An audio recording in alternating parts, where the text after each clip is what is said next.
我哋日前派記者入到中文大學聯合書院嘅陳震夏宿舍，揭發保安漏洞之後，中大宿舍管理委員會亡羊補牢，推出補救措施。涉事嘅宿舍會由夜晚11點起關閉地下大門，直到第二日朝早8點半。期間包括宿生在內，任何人都唔可以進出。而就算大門開放，亦都只限所屬嘅宿生同工友出入。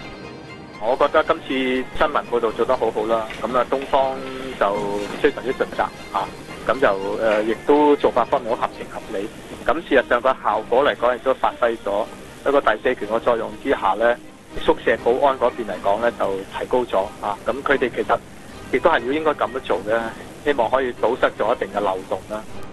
今個月初，中大一個南韓學生懷疑吸食大麻之後神志不清，涉嫌喺宿舍非禮女同學，又喺宿舍入面攞跑。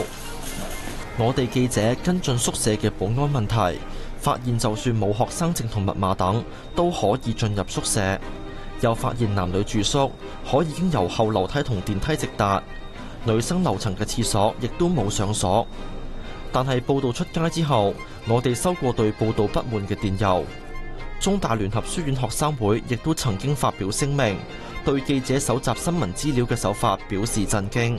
話任何傳媒採訪之前都應該事先申請。中大回應話，負責管理涉事宿舍嘅書院同相關學生會等代表會面之後，一致通過喺人流較少嘅時段關閉其中一個出入口，